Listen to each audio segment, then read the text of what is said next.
Call this meeting of the Schertz-Cibolo-Universal City Independent School District to order. Let the record show that a quorum of board members is present, that this meeting has been duly called, and that the notice of this meeting has been posted in accordance with the Texas Open Meetings Act, Texas Government Code, Chapter 551. The time is now 6 o'clock. Roll call. All board members are present except Mr. Carew and Mr. Inman. Mr. Carew did let me know that he's running late, but he should be here. And Mr. Inman said he may not be here. He's working. Pledge of Allegiance.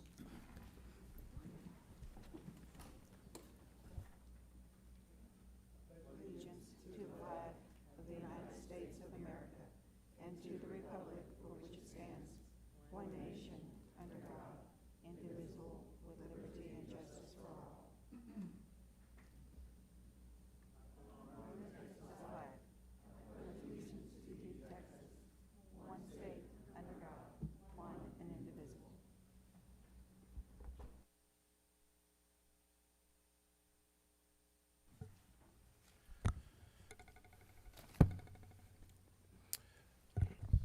Thanks everybody for coming. Let's have the Vice President's recitation of district mission, vision, values. Our vision is to prepare every student to be a productive citizen. Our values are leadership, character, commitment, service, and learning. Our mission is SCUCISD provides a safe, secure, and challenging learning environment through the responsible use of all resources to afford opportunities for all students to realize their individual potential and become responsible and productive members of society. We have three priorities. Priority 1 is high achievement for all students. Priority 2 is high performing and engaged workforce. And priority 3 is effective and efficient district and campus operations. And we will have the board recitation of board values. We believe all students have the capacity to learn and be successful. We believe a safe, secure environment is paramount to learning. We believe living our core values of leadership, character, commitment, service, and learning result in the ability to set and achieve lifelong goals. We believe quality instruction addresses the individual needs of students. We believe engaging, interactive, and authentic teaching creates empowered, active learners prepared for our changing world. We believe embracing technology as a relevant tool enhances learning in and beyond the classroom. We believe in a professional learning community culture that allows time to collaborate and share best practices in order to improve continually. We believe a good communication is critical to success. We believe lifelong learning enriches staff through professional development. We believe measures of our success go beyond standardized testing. We believe public education is defined by the local community with limited state involvement. Thank you. Vice President, overview of good governance indicators and board member ethics. So each month we try to highlight some of our good governance, and we have 10 good governance. And this month I'm going to go over number 9, which is the board has a written plan for the review and measurement of board advocacy for the district within the community and with other governmental entities. The board has an active plan for advocating for the district with legislators and other elected officials. We plan lists, activities that individual trustees or board as a whole will do to support the district's interests with legislators and other elected officials. And we have kind of gone through all our board member ethics that we follow. So I'm going to circle back through, and one of them is a student-centered focus. I will be continuously guided by what is best for all students of the district. Thank you. Next, we have a report item from Paige Maloney. Yes, thank you, President Westbrook. Dr. Gibson, members of the board, tonight we have a report item only. Our policy consultant, Abby Chalmers, is with us. As we reported at prior board meetings, we are undergoing a policy review, which is best practice every 6 to 7 years. And Ms. Chalmers, I will invite her for a quick report on what we've been working on for the past couple of days as cabinet and future steps. There's a little button. There we go. It tells me, it gives me directions. Fabulous. Dr. Gibson, good to see you. Mr. President, members of the board, it is a pleasure for me to be here tonight, and I appreciate you. It looks like you have quite the busy agenda. I am not aware of school boards that have this much information packed into their June board meetings. It's usually a different looking agenda in the summertime, so I appreciate you fitting me into your schedule. I have had the opportunity to meet with your cabinet level administrators for half a day yesterday and then a pretty intense marathon session today. We did a review of your entire policy manual. You have 191 local policies in your manual, and we actually talked about 130 of those policies in the last 10 hours that we spent together. I have to tell you, it was really a phenomenal experience. The last time that your district had a policy review session was in 2012, so you were kind of on the mark for the timeliness of another review. And I have already received commitment from the district that they'll see me again in 5 or 6 years to, to do it again. I think that's how much time it might take all of us to recover from the 10 hours of policy talk that occurred. It really was truly a fabulous session, though. And in the last 5 years since your last review session, you've done a phenomenal job of keeping your manual up to date. The policies that we talked about, we were able to clean up some language, but it looks like when you did this in 2012, you had already spent a good deal of time cleaning up some of those policies. So kind of what will happen next is I go back to my office and I kind of digest everything that we talked about. I have my marching orders as to what policies need to change and what that looks like for you guys. I will then send a summary to Paige and Dr. Gibson that details policy by policy exactly what changes are being proposed for revision. They'll go over that, make sure that we're all on the same page, and then they will present that to you. We'll see kind of what the timeline and the structure of that looks like to make sure that it is digestible and you guys don't have to have a 10-hour marathon board session to review that. But at some point you will receive a brand new manual to review. You'll first review the recommended changes, and then you'll receive a brand new manual. You'll rescind all previous policy decisions that have been made and adopt your brand new manual as it's presented. There is built-in time for input and feedback and conversations with your administrators on that policy. But your team was awesome to work with. They had great conversation. They were honest. They were respectful. They were open, asking great questions and open to hearing what TASB recommends as best practice. But they were also very familiar with your values and beliefs in the way that you feel would be important to take policy and the purpose behind that. And so I think you'll be pleased with the recommendations that are coming forward to you. Do y'all have any questions for me as to what this process looks like, or if you... No? Well, again, I do appreciate Dr. Gibson's leadership and the work, and it really was a clean manual and a great training session and collaboration with the team and going through what is sometimes some kind of sticky, heavy, not all that exciting work, but it is important work. So, great. Mr. Westbrook, if I may, so I know Abby doesn't probably get to hear this, but she really is a good policy analyst, and I think oftentimes we just call and say, this is what we need, and we hang up. And we've interacted with her on the phone a few times, and we thought we had a good one, and then, spending 24 hours with one nonstop, yeah, really, you find out what people are made of. But she kept us on track. She let us talk when we needed to talk. She stopped us when we had talked enough.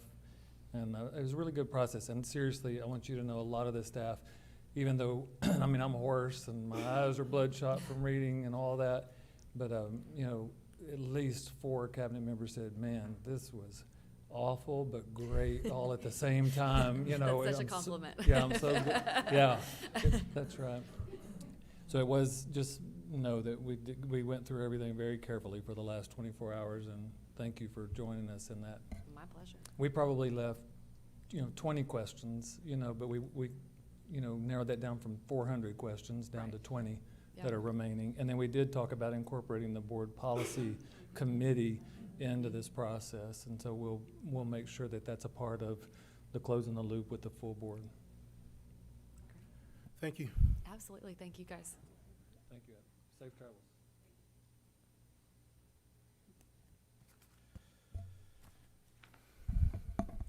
Next, we will have public comments.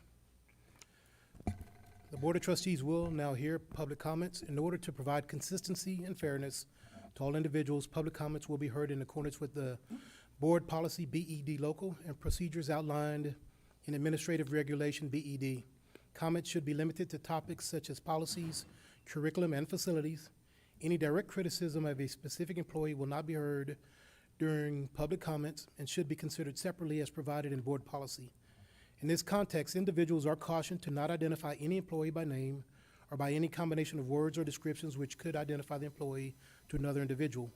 Public comments will be limited to individuals who signed up to participate in the public comment portion of the meeting before the board meeting was called to order.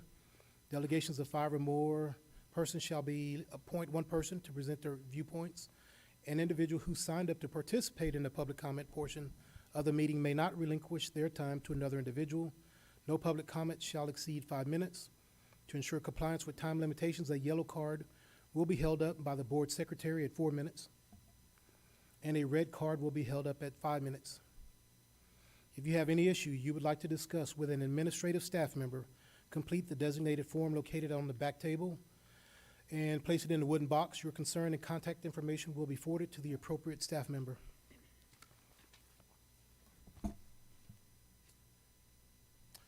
Grumpy Azus.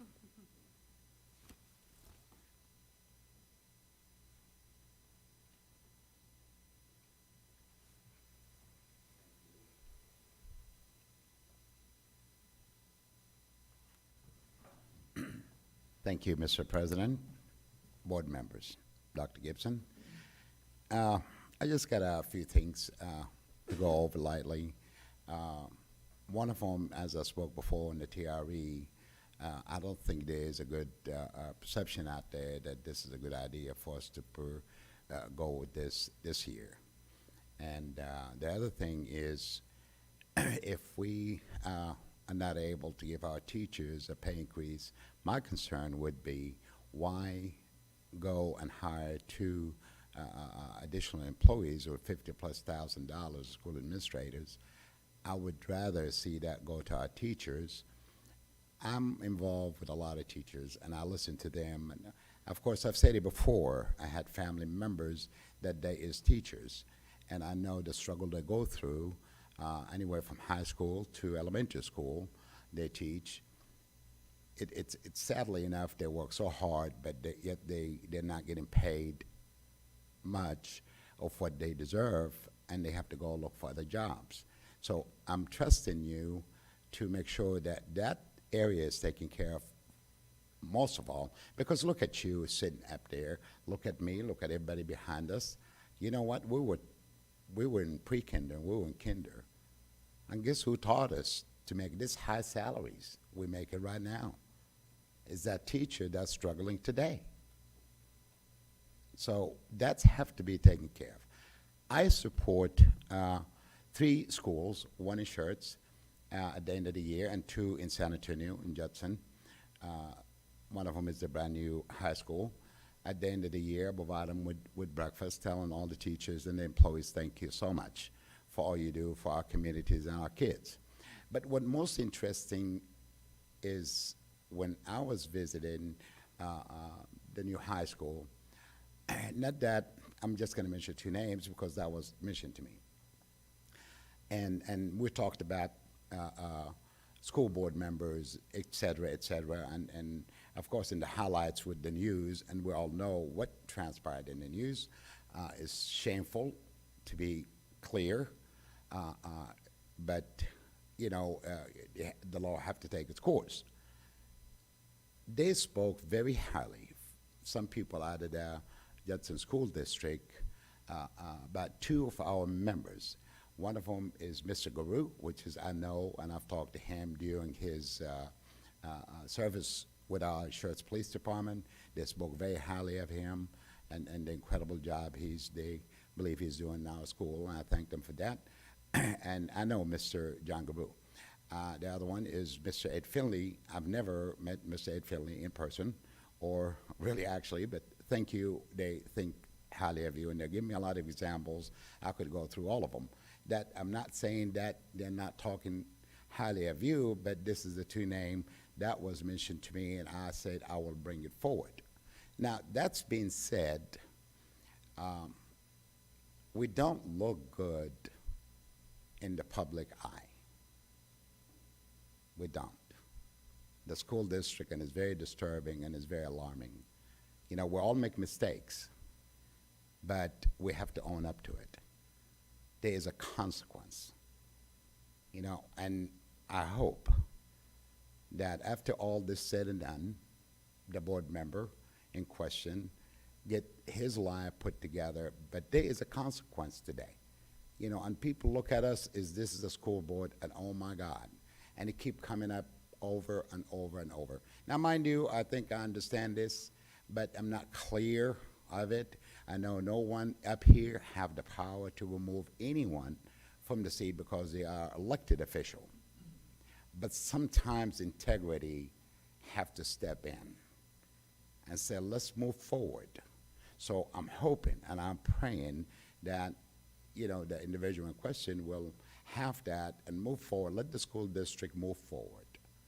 You know, it's really not good. You know, I've heard even in our own businesses, from rentals to restaurant, and they say, oh my God, did you hear this, Mr. Grumby? High school kids. High school kids. They said, I wish you would have won. No, I don't. I don't have, by the way, an ambition to run again. I'm done. But the question that come to me, and I never said anything derogatory regarding anyone when this subject came up. But I think the board and Mr. Gibson have to encourage this individual, look, we need to move forward. I sure thank you so much.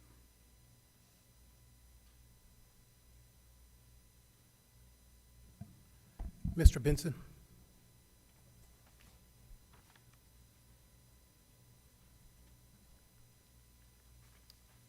Good evening. Tonight I want to address just present a couple of questions to you.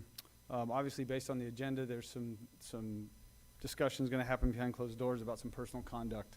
And I wanted to talk about this a bit, just for a minute. In January, we were repeatedly told at the 23rd January meeting that this was nothing to do with anything but personal business. So I want to talk about this and accountability and talk about this in regard to a board policy of yours, which is your ethics policy, BBF, local. In that policy, and in the last meeting, we were kind of told that, you know, we could separate different things as far as this behavior on the board's been just perfect. So the rest of that's not a big deal. So I wanted to read what your board policy says about ethics. In the first paragraph, as a member of the board, I shall promote the best interests of the district as a whole. Has that been going on? Honor and conduct, I will tell the truth. Has that been going on? Student-centered focus, I appreciate that was read tonight. I will be continuously guided by what is best for all students of the district. Is that what's been going on? Do we have an ethics policy that we just have on writing, but we don't really intend to actually follow it or use it to take care of things that are not ethical going on in our organization? Why have a policy on ethics if we're not going to enforce it? What's the point of following some policies and not others? We were told in January nothing can be done. Board policy doesn't say anything. Now here we are in June, and we're talking about changing the board policy to do something. In January, was there less information? Did we have less known? So my question really is tonight is this: why now? You know, in all fairness, nothing's really changed. So why now? Is it because you're trying to pass a TRE and a bond issue and this doesn't look good? Why now? What has changed? Nothing is the answer to the question. You knew in January that he had lost his law license. State Bar had removed that. You knew, or could have known in January, that he was also being summoned to court for a similar matter and was avoiding being served notice at the very meeting that I got full-throated apologies for him. I want to know what's changed, and you need to ask yourself, why now? What's changed? Short of those questions, I do have one other. When this is all resolved and before any TRE or any bond should be even looked at or approved, I would recommend a forensic accounting of this entire district. It is very clear that somebody who's been here for 20 years does not understand a fiduciary or just an ethical understanding of how you deal with other people's money. And I think before you get any more taxpayer money, you ought to be able to account for every penny over the last 20 years. Because short of that, we don't really know. Thank you.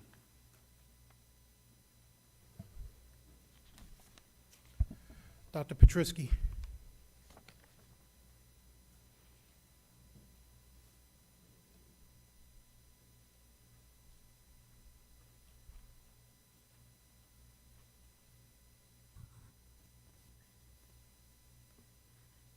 Good evening, President Westbrook, members of the board, Dr. Gibson.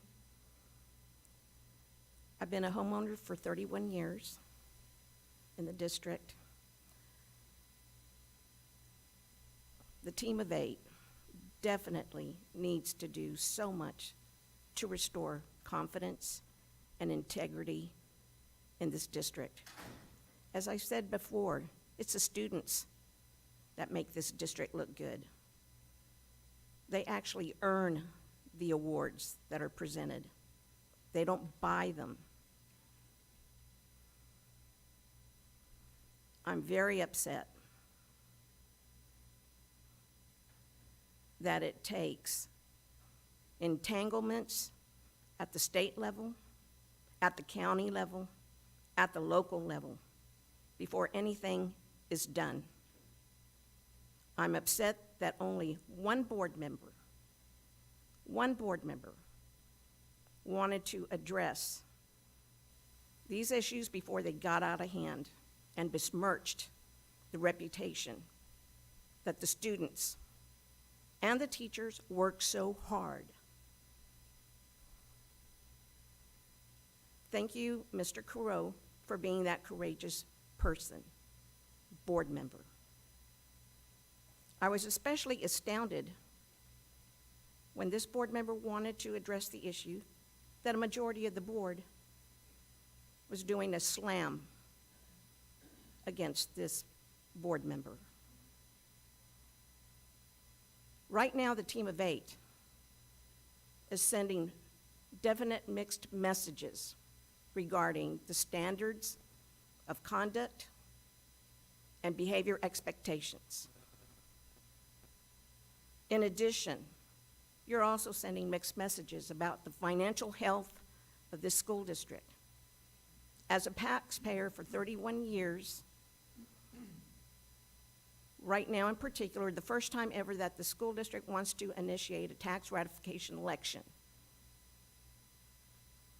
As my experience as an administrator in education, the only time a TRE is ever used is because your fund balance has taken a major hit, or your fund balance is about to take a major hit.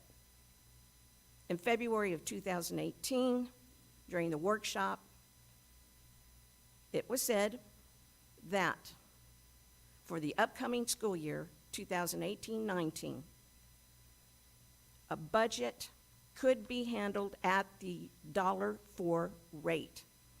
That would be inclusive of giving teachers a salary increase. Then, teachers are being told, you're not going to get a salary increase after all. Students are being told, and last month's board meeting, there was a big to-do about student programs being cut. The teachers and the students are now being made to pay for the mistakes and the decisions made by the team of 8. You have things on the agenda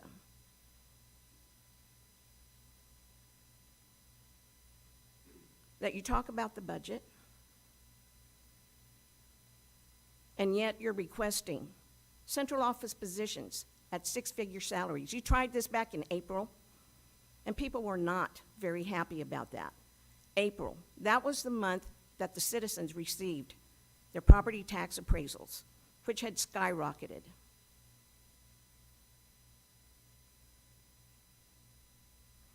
You had a board member at that workshop in February who spelled it out and gave bulletin items. Thank you, Ed Finley, for doing so. He actually did his homework about the perfect storm that was about to come down and that everybody needed to tighten their belts. Well, you know what?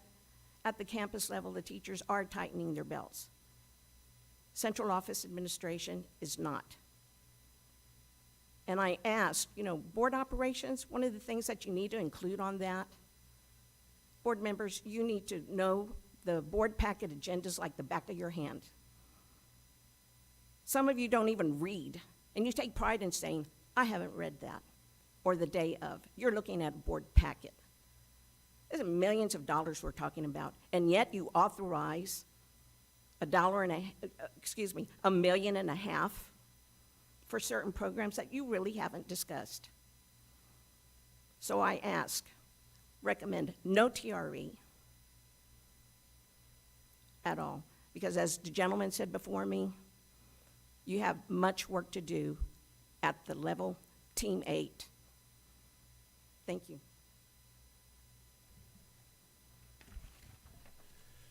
Amber O'Neill.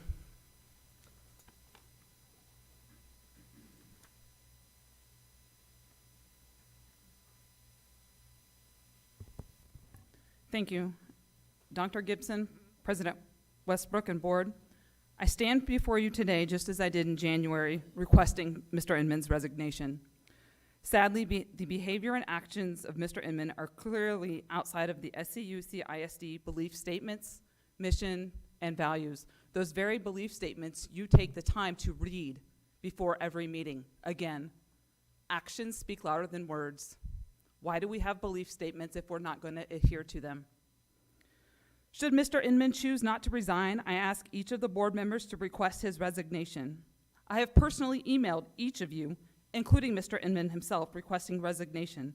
And sadly, to my knowledge, the only board member with courage to take such action is Mr. Carew.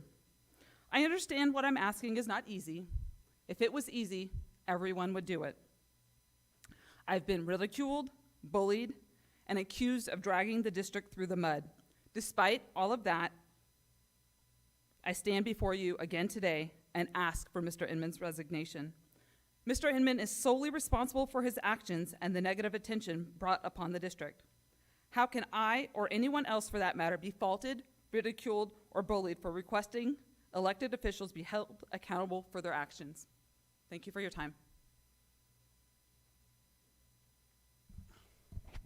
Thank you for your comments. Now we will have a board discussion and possible action. Revisions to the Schertz-Cibolo-Universal City Independent School District Board Operating Procedures presented by Robert Westbrook and Dr. Gibson. Are you ready? Yep. So trustees, you have before you edits to our board operating procedures, which we historically review annually, but they can be revised at any time. These are the same recommendations that the board reviewed at our last called meeting last week, with only minor cleanups.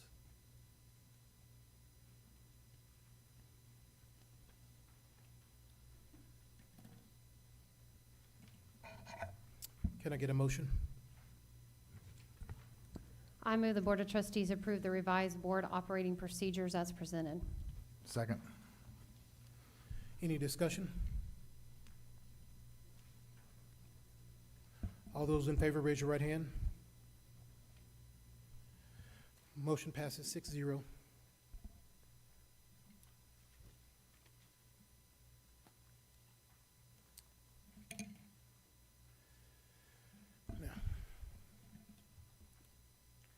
The board will now adjourn into closed session pursuant to the following sections of the Texas Open Meetings Act, Texas Government Code, Section 551.074, authorization to deliberate the appointment, employment, evaluation, reassignment, duties, discipline, or dismissal of a public officer or employee, or to hear a complaint or charge against an officer or employee. 551.071, consultation with attorney on a matter in which the duty of the attorney to the governmental body under the Texas disciplinary rules of professional conduct of the State Bar of Texas clearly conflicts with this chapter.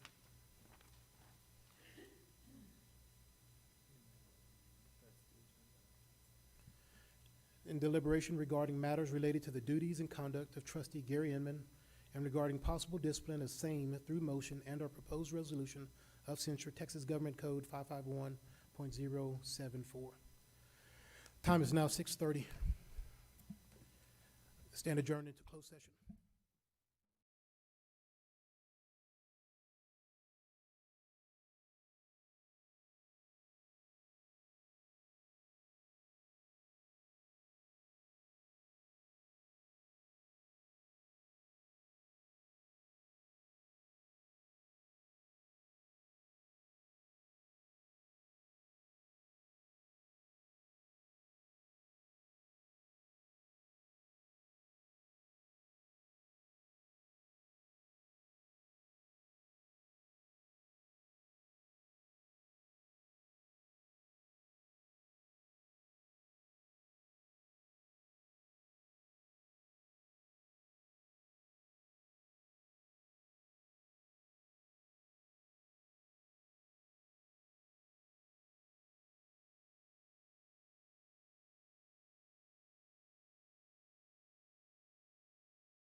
We're now re-adjourned. It is 6:41. Now we have discussion pertaining to personnel matters per Texas Government Code 551.074, deliberation on the appointment, employment, evaluation, reassignment, duties, discipline, or dismissal of a public officer or employee, or to hear a complaint or charge against an officer or employee. Deliberation regarding matters related to the duties and conduct of trustee Gary Inman and regarding possible discipline of same through motion and or proposed resolution of censure. Do I have a motion? I motion as a result of his failure to conduct himself in accordance with the ethical standards expected of the members of the Board of Trustees of Schertz-Cibolo-Universal City ISD, including matters related to his pending felony charges and indictment. I move that the board publicly censor trustee Gary Inman and authorize the board president and board secretary to sign the following resolution of censure on behalf of the board. On the 19th day of June 2018, the Board of Trustees of the Schertz-Cibolo-Universal City Independent School District adopted by vote the following findings and resolution.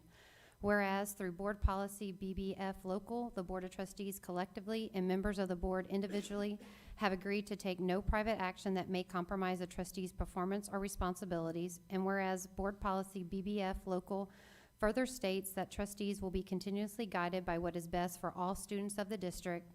And whereas Mr. Gary Inman, a member of the Schertz-Cibolo-Universal City Independent School District Board of Trustees, has recently been indicted on felony charges. And whereas Mr. Inman's private legal matters have received media coverage and public attention. And whereas Mr. Inman's personal matters have become a distraction to the board and interfere with the district's effort to run efficient and effective board meetings.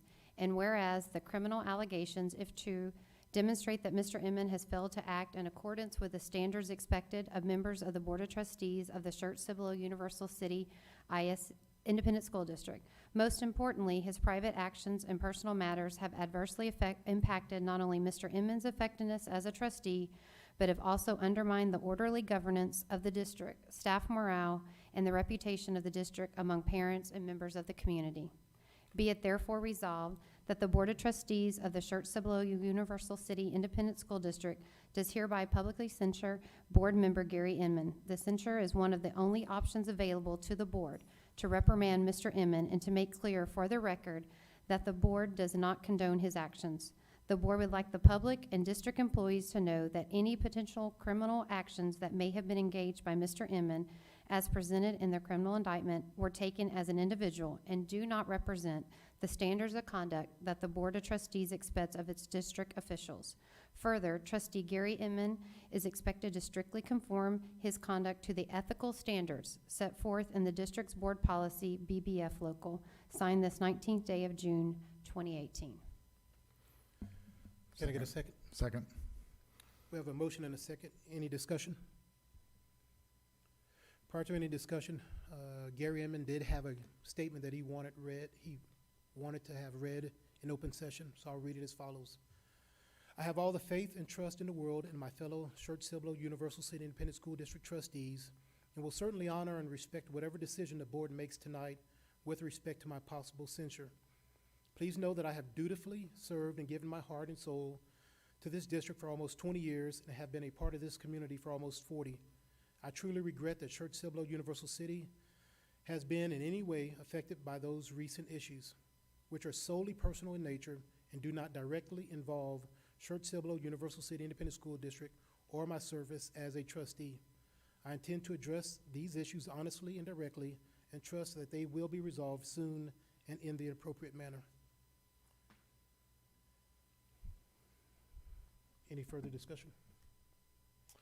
All those in favor of the resolution, raise your right hand. Motion passes 6-0. Next, I would like to make a personal, public statement from the board and from myself. So, the Schertz-Cibolo-Universal City Independent School District Board of Trustees is collectively troubled by the allegations brought forth against fellow member Mr. Gary Inman. Although he deserves the right to a presumption of innocence and due process, the seriousness of the charges has cast a negative light on our district and our Board of Trustees. State law limits the actions a school board can take under these circumstances. This evening's censure is the strongest possible action we are allowed, and the Schertz-Cibolo-Universal City Independent School District Board of Trustees felt it necessary to do so to let our community and employees know that the allegations brought forth against Mr. Inman reflect neither the board's standard of conduct nor the district's mission, vision, values, and belief statements. Tonight's action is regrettable, but necessary. We will continue our efforts of open and frank communication with our constituents in a spirit of trust and transparency. Together, the Board of Trustees will renew our commitment to provide the high standards of leadership the community deserves. Thank you.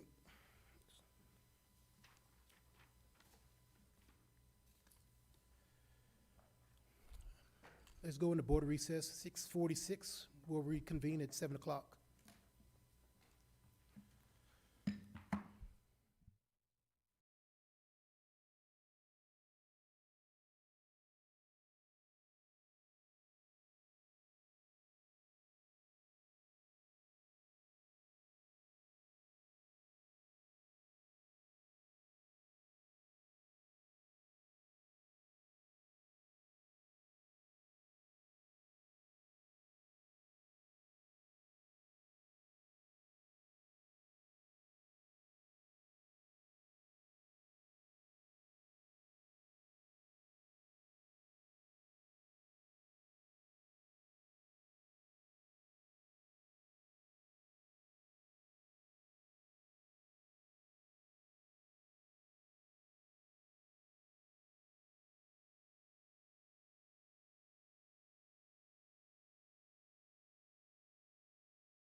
The board is now back in session. The time is 7 o'clock.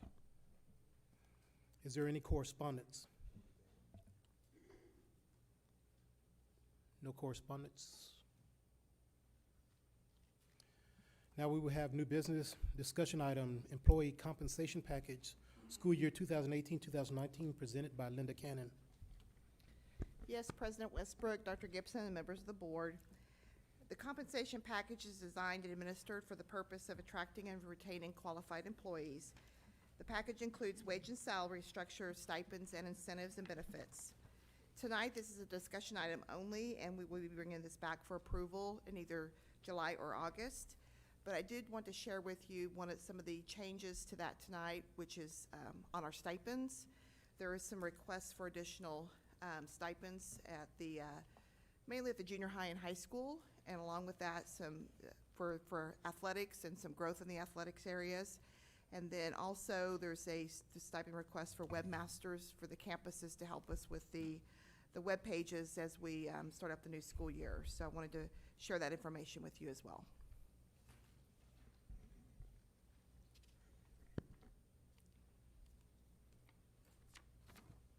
Any questions?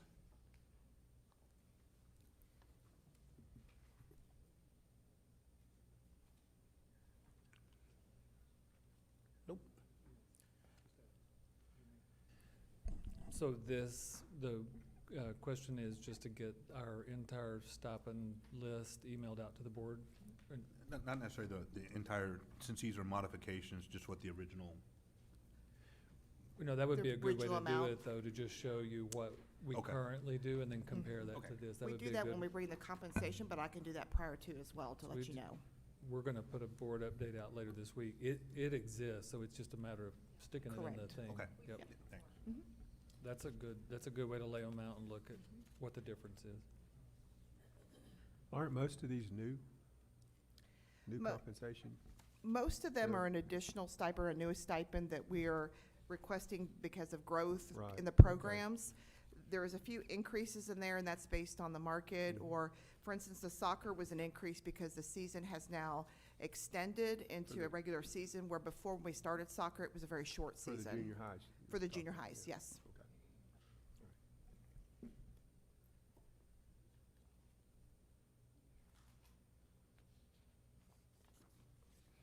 No other questions? And we have a discussion item by Texas Education Agency application for foreign exchange student waiver, school year 2017-2018, presented by Dr. Edwards. Yes, thank you. We're bringing to you this evening a discussion item. Basically, this is a waiver that we've taken advantage of for at least the last 6 years. It runs on a 3-year cycle, and this is the first year of the next 3-year cycle. It allows us to limit the number of foreign exchange students to no more than, or no fewer than 5 per year. What we've done in the past is allowed 6 students in the foreign exchange program at each of our comprehensive high schools. So we're bringing it to the board as a discussion item for action in July to then be able to complete the waiver through TEA to allow us that exemption. Any discussion? Hey, could you just explain it to me, because I don't understand this? Is this just for the district itself? I guess the question, to be more specific, is hypothetically, I'm a family and I have a foreign exchange student come live with me for the year, and they attend high school. Is that one of the 6 that you're referring to? Yes, sir. What happens, just hypothetically, 7 families have foreign exchange students to the 7th kid? Well, typically, we have this set so that foreign exchange students aren't accepted unless they are able to enroll under that situation. So it's not like they show up and then we tell them no. They work with the program to ensure that that doesn't go over that amount. I think we're running about 5 at each high school right now, so there would be room for the possibility of one more. But we work well in advance before the students actually show up, so they don't show up and they're not able to do that. That's why it's important to get the policy set early, and that's why it's also important that it runs on a 3-year cycle, so we know what our enrollment is, and we can, Sure. the agencies can check with us to see how many slots we might have left. Got it. I didn't know they did that, so.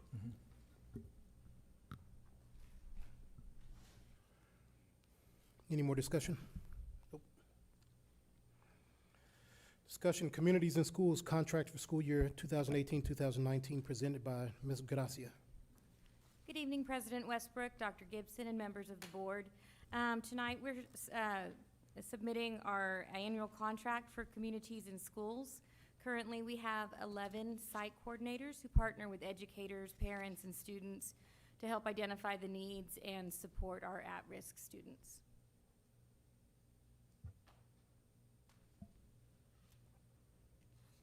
Any discussion or comments? You're on the board, right, Jerry? Are there any significant changes from last year? The price per site coordinator has gone up, and that total now is $381,370. It went up about $1,100 per site coordinator. Thank you. Mhm. Thank you very much. Discussion hazardous routing for school year 2018-2019. Francisco Perez.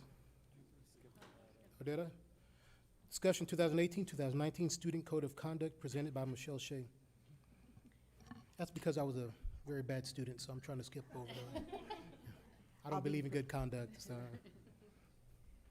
I'll be presenting on Michelle Che's behalf in regards to the 2018-2019 Parent-Student Code of Conduct. It remains with no changes, and no updates or revisions have been provided by the state at this time. And if we have any based on the TASB model, we will be bringing that forth to you all again, but we plan to bring that as an action item in July. Any discussion? I might add that on the year prior to a legislative session, which is 2 years after the previous legislative session, there's typically not that many changes. A year from now, you can expect that's the one that usually has the changes. Thank you very much. I will say that I received a comment one time about the sort of the expectation of being equally applied and what students expected and what the superintendent and the administrators of each school expected. Some people basically thought that there was sort of like the rules are willy-nilly. I know how that sounds, but when somebody comes to you and says, well, they're not always applied equally, I don't know, what would you even comment to that? What do you say? Based on the policy, we always have to consider it as administrators is looking at the intent of the discipline action and also given history of the student. So there are several factors that go into it when you're looking at a discipline case. So maybe that's the perception that it's willy-nilly because it isn't black and white. Based on the policy, it says to look at the intent, look at the history of the student. So we take all that into account. I've heard phones. Some people take them up, some people don't. I don't know. The age is the other factor to take in consideration when you're looking at those, and the intent, the age of the student, and several things. We routinely go through these, especially with our assistant principals during PLCs and things like that, to try to ensure fidelity in the process, especially by level. That's one of the things that we need to remain consistent on. So what we're seeing at the elementary levels, intermediate levels, but there is an expectation that we follow the student code of conduct. Some situations can be two students involved in the same thing. However, there's a history of a student that may have multiple infractions prior to that. This student may be first infraction. So you weigh all of those things in. That can lead to that perception, but it is fluid and consistent.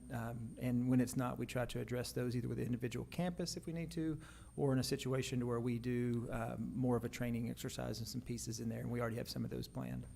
Thank you very much. Well, and I also think some people think the code of conduct covers everything, but a lot of that stuff is in our student handbooks as well. Am I correct? Like at the high school level. So some of that, I know we have our code of conduct, but then we also have our student handbook as well. Right, and the code of conduct is basically an extension of our board policy. We just had that conversation today in our 10 hours with Abby. So we try to remain consistent, ensure fluidity between the policy down to the student code of conduct, down to the specific actions that are taking place on campuses, and address those as they need to be addressed, whether in a large group or individually. Thank you. And if you knew what willy-nilly meant, you're old, including me. So. Yes, sir. John? Hold on, I was Googling it. Yeah, I'm old. And I might have missed it, you might have said it, and I know there's no changes this year because there was no legislative changes or anything. Do we periodically, during that time of no change, do we review, or is there a committee, or is there some type of a platform where people get together and say, hey, let's just go page by page, this one needs to be added or changed or whatever? We've established a discipline committee, a student code of conduct committee, that one of their charges, their responsibilities is to look at that. And so it's key members, assistant principals, in work in our DAP principal as well, and because they deal with a lot of discipline. So, so there's key players involved that are constantly reviewing and looking at that to provide the consistency and just opportunities for improvement. One of the key things in there is they also know who the representatives are. So as an assistant principal, I may not be on that committee, but I'm going to go to Veronica, who's one of my colleagues as an assistant principal. So throughout the year, we're also supplying information. Hey, we may need to address this. We may need to look into this. This is a question that has come up. So that's a part of that process as well. Well, I think one of the things to consider too is the age of the students as far as how things are administered. You know, in high school, as the students get a little older, you know, and with 150 to 200 teachers, that's a wide variety of what you're willing to put up with and not put up with. Some are going to be more strict, some are going to be less. Subject matter is taken in. And there's a lot of things that you just can't be black and white in this situation. Some people are going to deal with it differently. So if that's willy-nilly, then that's what it is. I didn't have to Google it. So I just Googled it. Now I know what it is. I just Googled it. I don't even think Google has it listed. Thank you very much. Hazardous routing for school year 2018-2019, presented by Francisco Perez.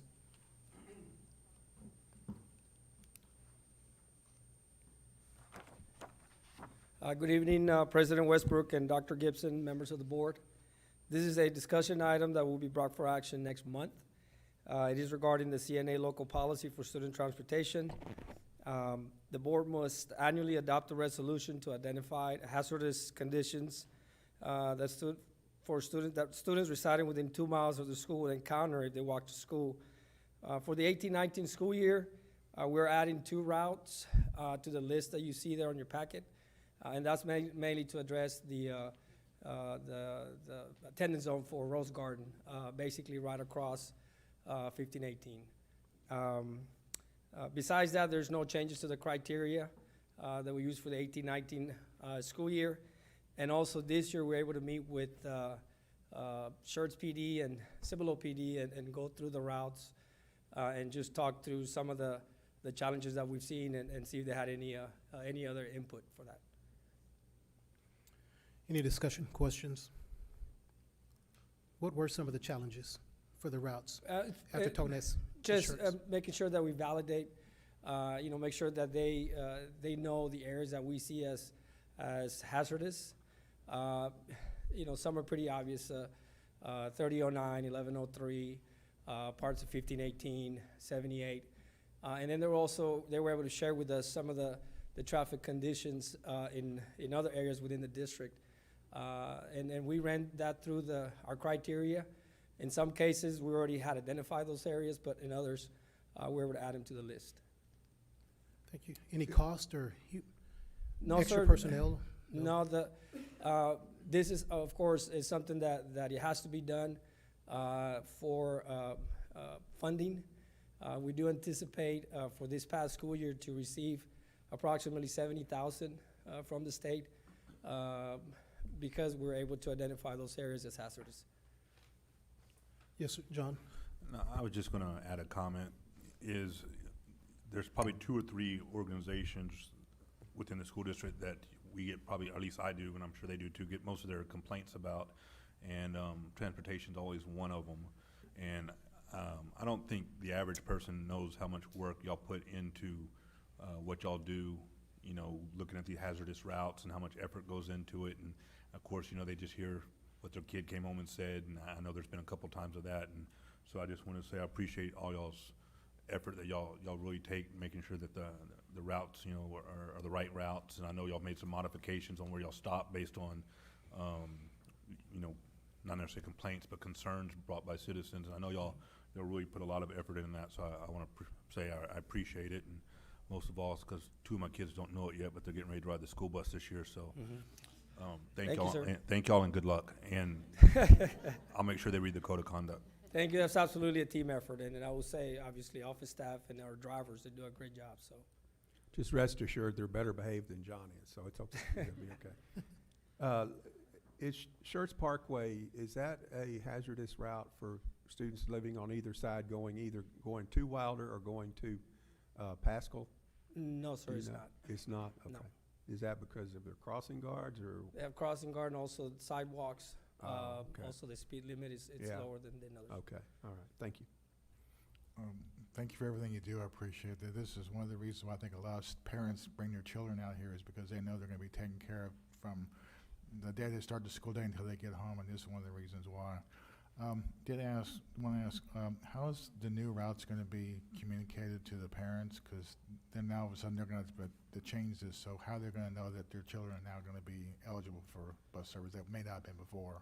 So there are a number of different ways, and normally that process starts late July when we have the rollover from ITEX.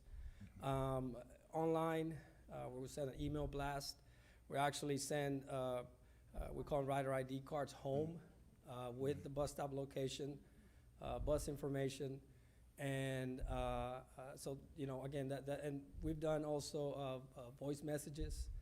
And so a lot of that is directing folks to the online service that we have, but they do get a rider ID card.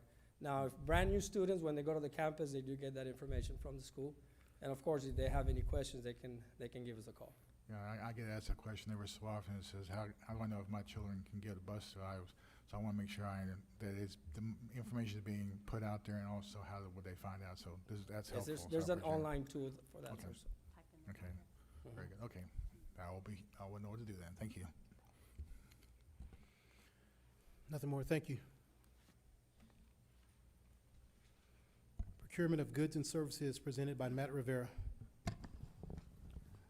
Yes, Mr. President, members of the board, and Dr. Gibson. As was mentioned tonight earlier, the month of June is typically light. We only have 2 solicitations. And I'll begin with our first solicitation. That's with Mr. Mosley. It's one of his projects.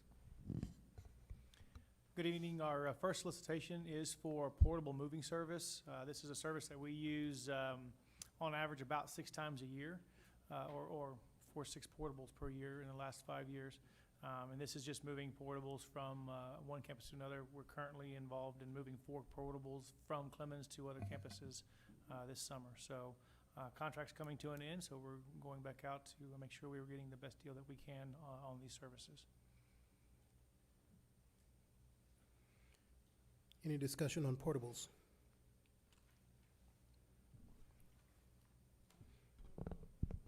Nope. Solicitation, request for proposal, is that Mr. Pruski?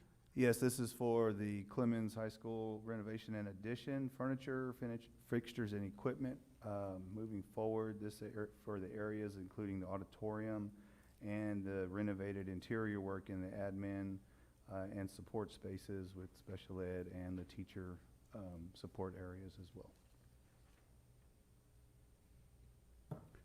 Would this be new furniture and replacement furniture, or is it just new furniture? It's all new. Yes, sir. It's all new, but I All mean, new. does it replace other furniture, or is it just, Yes, it is replacing some, but it's also for the new spaces. It needs to Right. be Okay. outfitted as well. If you recall that interior work that's being done Right. in there for a new nurses clinic, the ALE room, support spaces, the teacher bullpen area it's a big teacher Right. workspace, and then for the auditorium, that's all going to be new in there. Wayne, is this stuff that is not August 1st? Or no, No, ma'am. after? It's some of No, the ma'am. second phase work, basically? Yes, ma'am. Okay. The interior Yeah. workout and all of that, we're Yeah. looking at January. Yeah, and I knew auditorium wasn't right away. Auditorium's November, December Yeah. timeframe. Yeah, our apologies. We accidentally put July as a projected board month for action. It probably won't be until November time period. October, November for those particular solicitations.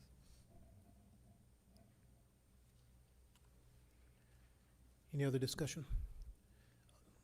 JD, the 4 portables, where are they going? From Clemens to, We've got one going to Sipple, one going to Corbett, and one going to Cibolo Valley. And then we've also got the small building going behind the softball field over here at Shelton.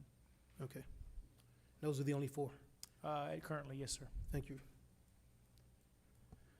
Other discussion?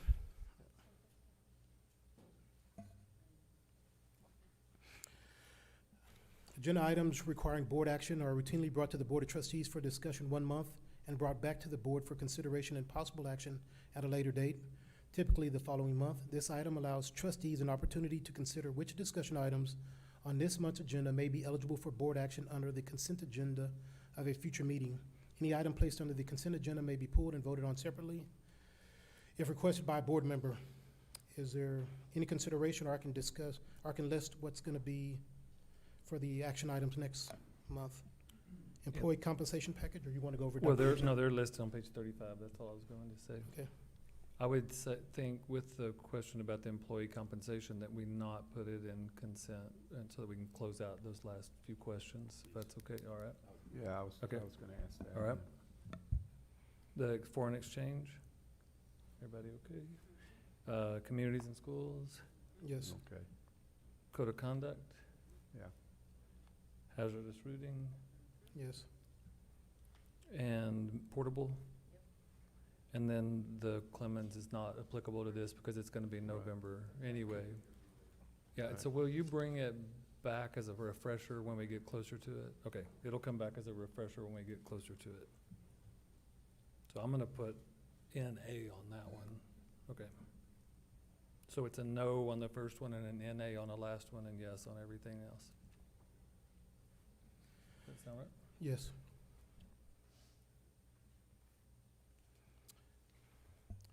Next, we will have Dr. Gibson, consent items. Any board member may inquire about the consent agenda items by addressing concerns to the superintendent prior to the meeting. When questions or concerns are not answered to the board member's satisfaction, he or she may request that the superintendent pull the items for additional discussion during the board meeting. All consent agenda items not pulled shall be approved without discussion during the board meeting. Does any trustee want to pull A, B, C, or D from the consent agenda for further discussion?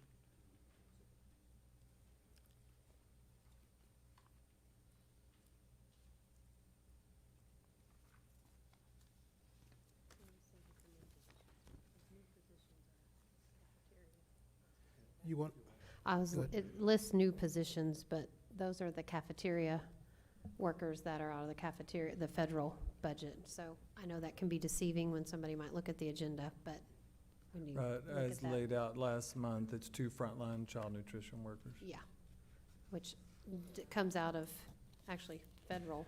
Well, it's through her enterprise fund, so Yes, it doesn't yeah. hit it's through, Yes. not her, it's through the district's enterprise Yeah. fund. I'm sorry, that's yeah. Child nutrition enterprise. Yeah. No, Maggie is not doing that herself.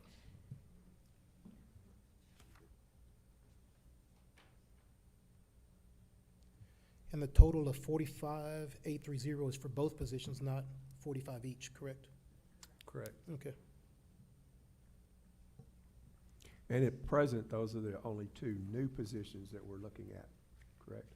Correct. The only other possibilities, and I hate to be vague, but we have an item later, are some additional frontline staff, potentially related to safety and security.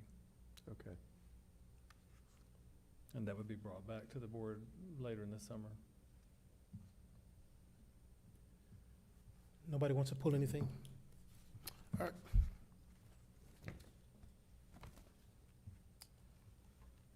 Can I have a motion?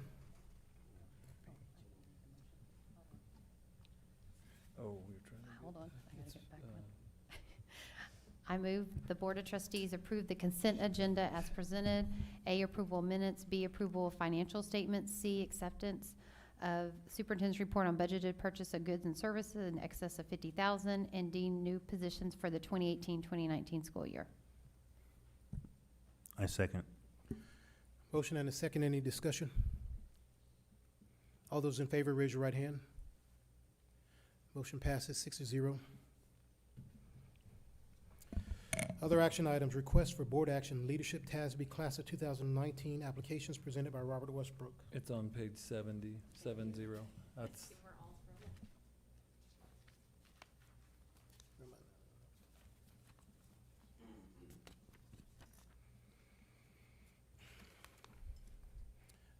So, leadership TASB is open to all school board trustees who have completed one of the following: a minimum of 36 hours of documented board member continuing education, a minimum of 30 hours of board member continuing education, which includes all core TASB independent school district classes. Applicants must also show evidence of demonstrated leadership ability on their local school board and in their community, and must be able to commit to and attend sessions on the designated dates for the program year. Schertz-Cibolo-Universal City Independent School District has historically supported board member participation in this program. I believe our most distinguished graduate from Schertz-Cibolo-Universal City has been Scott Harrod, and even when you go to any TASB events, all of his classmates and many more still remember the importance that Scott Harrod had with Texas Association of School Boards and a role he played, in Schertz-Cibolo-Universal City Independent School District.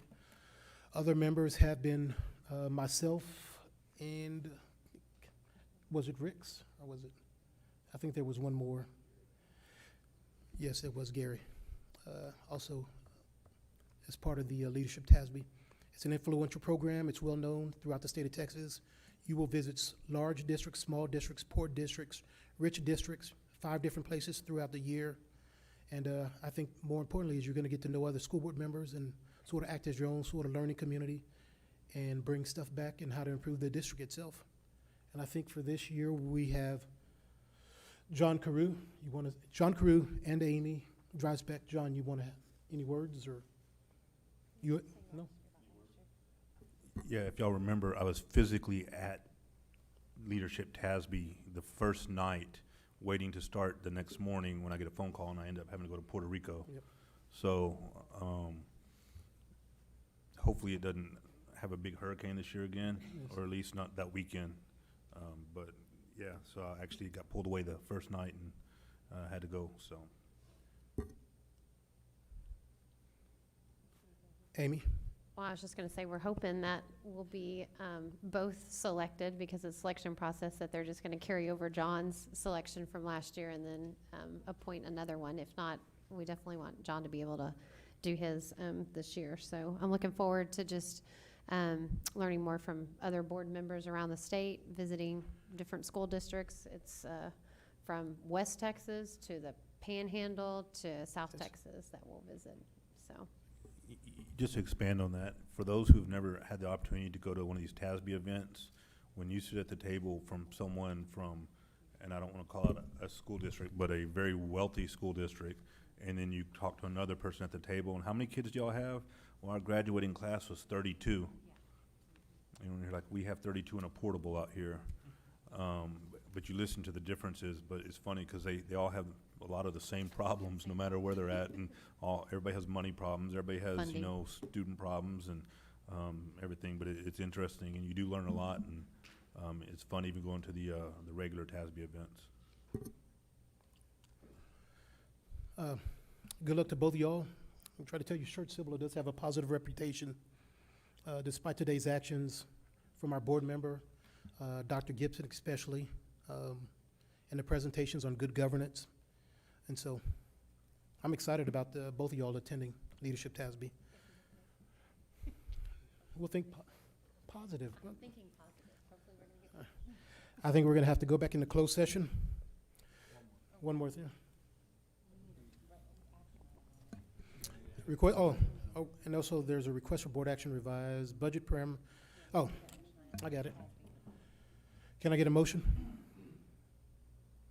Mr. President, I move the Board of Trustees approve John Carew and Amy Dreisbeck to submit the Leadership TASB to submit the Leadership TASB Class of 2019 application and acknowledge that funds are available for this expenditure if accepted for enrollment. I second. We have a motion and a second. All those in favor, raise your right hand. Motion passes 6-0. Next, a request for board action, revised school year 2018-2019 budget parameter memo requested by Paige Maloney. Yes, thank you, Mr. President, Dr. Gibson, members of the board. Three things that we need to look at this evening. Number one, when we passed the original budget parameter memo in April, it did reflect an early adoption rate, tax rate method of doing that election in August, and we know now that we are not doing that. Something else that has come up, and you can see in version A, in red, in light of certain safety events that have gone on, the district is wishing to amend the current interlocal agreements with City of Schertz and City of Cibolo to add 2 additional SRO officers, 1 on each side of the district.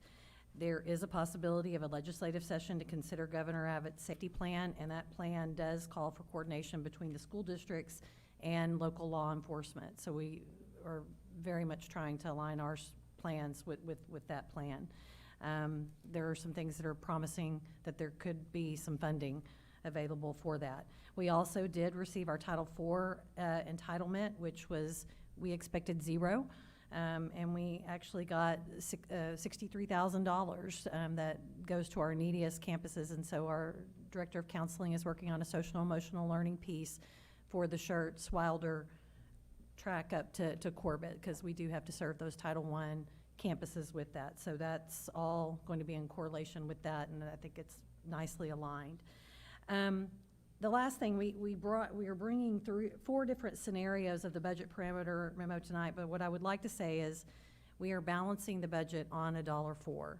The rest of the scenarios for a one-time payment and for a possible tax ratification election are for administrative implications for our planning purposes. We will have to set the proposed tax rate in July, and so we kind of need a direction on where to go with that. And then we'll be bringing back compensation in July, and that language, if we were to do a one-time payout, would be in that scenario.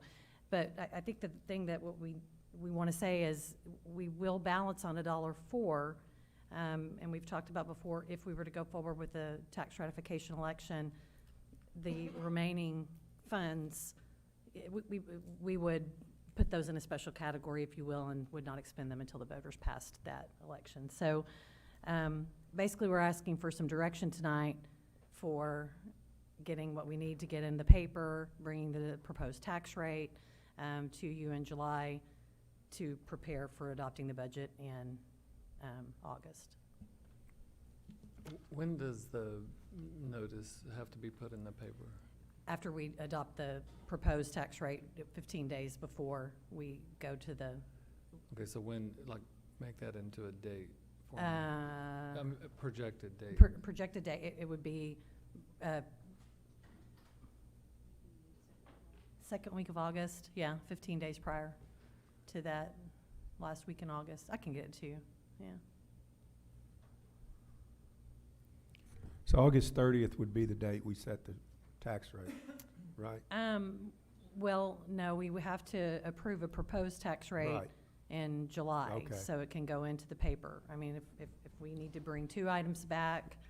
But I mean, that's one- the proposal. The actual date the for actual voting date on it is is- August yes. 30th, right? So Okay, the that would be July 15 days. You would have that 15 days prior to August 30th. Exactly. Okay. So my question was, you answered with his question, it's the July, that's what I was getting at. Yes. Okay. And so the 4 scenarios reflect $1.06 and a one-time payment, $1.06 and no one-time payment, $1.04 one-time payment, $1.04 no one-time payment. And on the one-time payments, we're just, right now, on these, authorizing that that's a possibility on the Yes. one-time payment. Yes. Yeah, so Because we we haven't wouldn't- even discussed what kind of percentage that one, or how that one, well, we did. I mean, we have different scenarios in I here. actually put- 2%, I did put that okay, in 2%, all 1%, and 4 then a flat rate. scenarios. Okay, the cost. I put it in the scenarios that include the one-time payment, so that would be, actually, it's in all 4.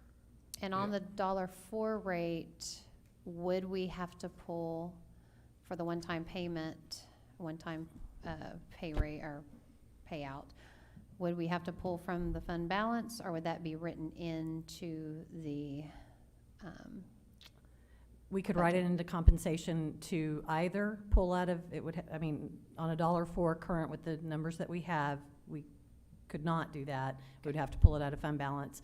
But there's also language. Unless 1,000 more kids Well, that's come. what I was gonna say, Yeah. and let, you know, if we got more kids, right, we get more money from there's the a state. possibility through savings, and yes. But Okay. and we've, just a reminder on that note, we've built the budget really tight with fewer fast growth positions. And so if those kids come, we're probably going to have to come back to the board to ask for additional staff members before we consider this. We would have to get that balanced out before we would consider this.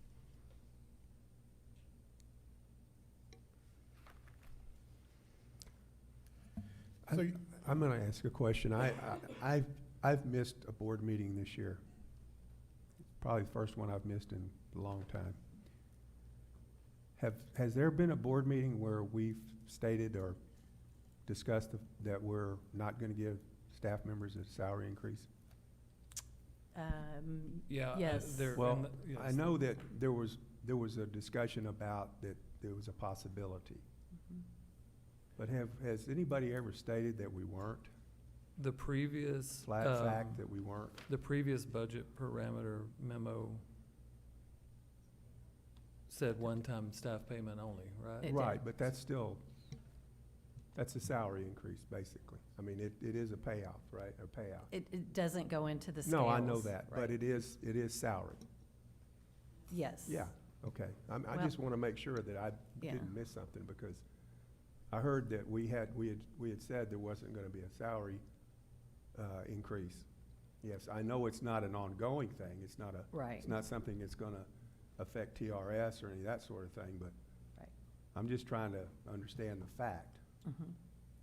And like I said, I missed a meeting. So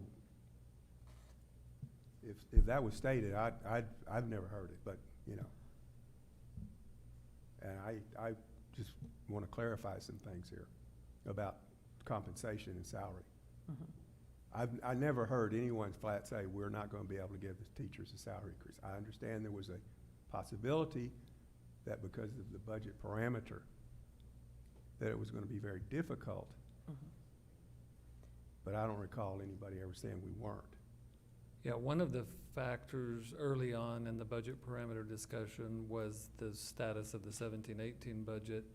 And because of us taking action early last September, in response to the student growth being less than anticipated, we'll finish the 17-18 budget fine. Is that right?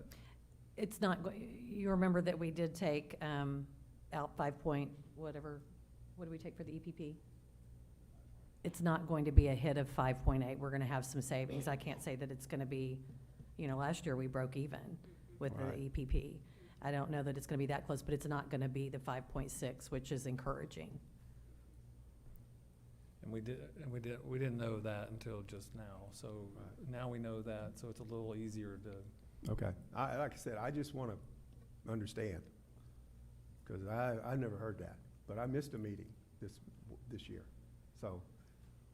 Yeah, the way it's worded in here is the one-time staff payment equivalent to a percent from general operating fund balance and not added to the pay scales. And I think that's the way we've discussed it for some time. And we also talked about the flat rate, too. Yeah. Yep. And there was discussion with the TRE and those things as well. Well, I just like to keep the facts in the way. So, just So- saying. So when you're talking about direction tonight from the board, are we talking about between one or two options, A, B, C, or D, or the percentage, 1%, 2%, or $1,000 to all employees, or? As far as the compensation for if it's a one-time payment, we just have to put the verbiage in the compensation booklet that the superintendent has the authority to bring to you that option. So what is A? What is scenario A? A would be doing it at $1.06, which would trigger the TRE with the one-time payment in the compensation booklet. Okay, what's B? Version B would be 106, which would trigger a TRE with no one-time payment in the compensation booklet. Version C is on $1.04 and a one-time payment built into the compensation booklet, that the superintendent would have the authority to do that. And then version D is $1.04 and no one-time payment in the compensation booklet for authorization. And just to clarify, we would not be setting the 2%, 1% or flat rate at this time. We would just be saying, the superintendent has the authorization, and it will go in the compensation booklet for the Right. employees. Yeah, and that is because the education code is really clear that you can't just decide in December to do something like that. You have to. Once the services have started.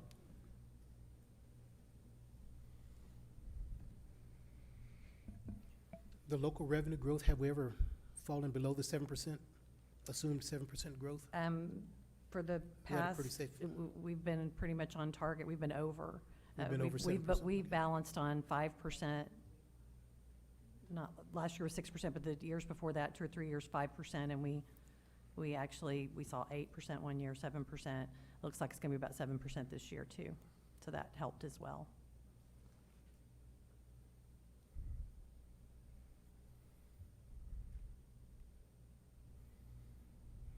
Any other questions? No, I appreciate Mr. Pivito clearing that up so we weren't all willy-nilly. There we go. Thank you, Ms. Maloney, for You- explaining all that too. You have the information you need or no?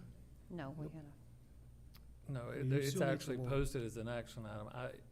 Ideally, this decision would be made By now. tonight or by now, so that at the July board meeting, there is a presentation of here is the budget.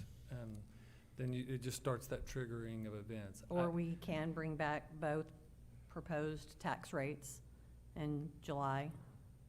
That's unorthodox, but it can be done. We can't not go past the July meeting. And then, So- no, And hit our tax in the rate. compensation booklet, we can bring two versions, one with, one Yes. without.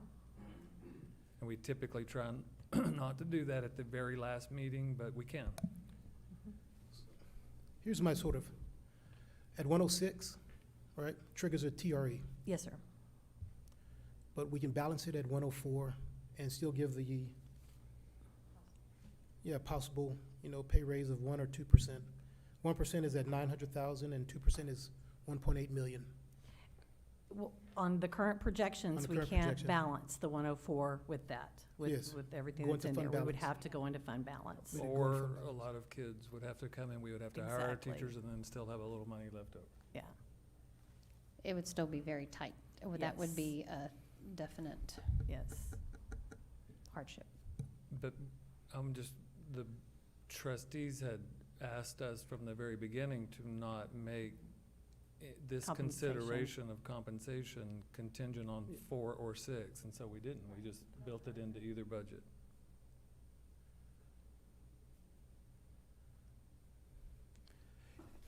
I don't know where everybody stands, but sort of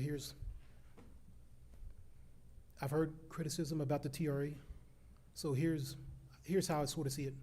We're running, sooner or later, we're gonna hit the wall, and I think I've heard 2 years or 3 years from now. Sooner or later, you're gonna hit the wall. So do you fill up your gas tank before you run out of gas, or do you get the gas, or do you try to get a little bit more out of the engine and wind up hitting the wall? We don't know what's gonna happen 2 or 3 years from now. Public sentiment may be worse, may be better. But if we don't do the TRE this year, when are we gonna do it? When is time ever gonna be better? When does anybody ever want their taxes raised? Who wants to give up anything?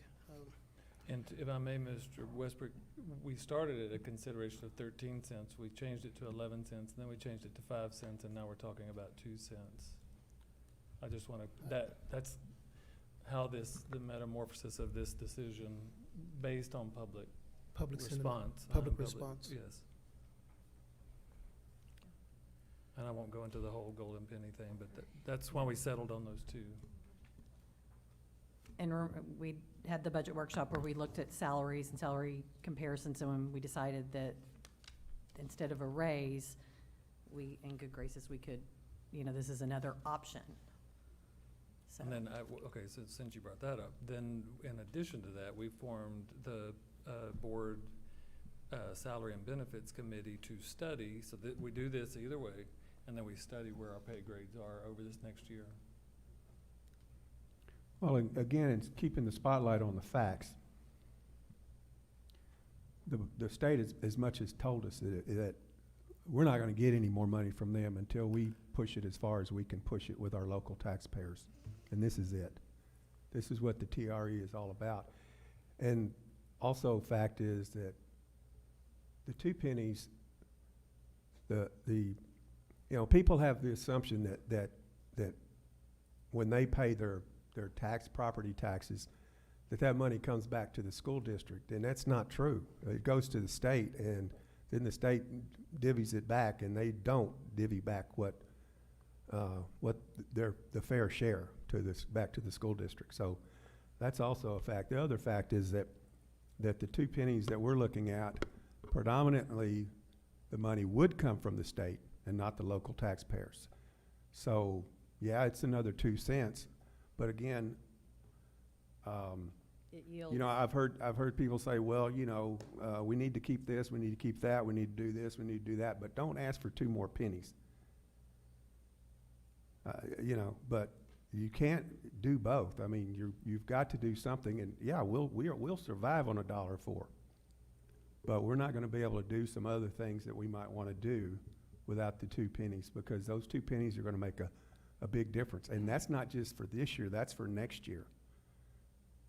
And the Austin yield supposedly is going to get a little higher, so that should help a little bit.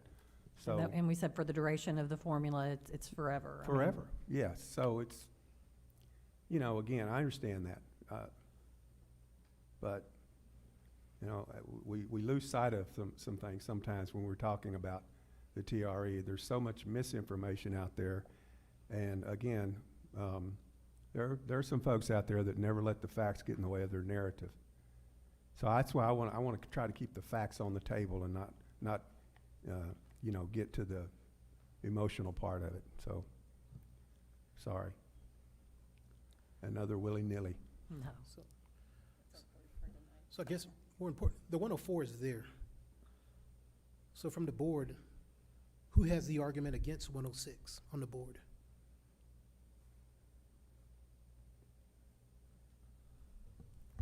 Well, if you're gonna look at both sides of the coin, the 104 we're already at. 106 does add additional taxes to our situation. And like I said, going forward, it's about, what, $4.5 million?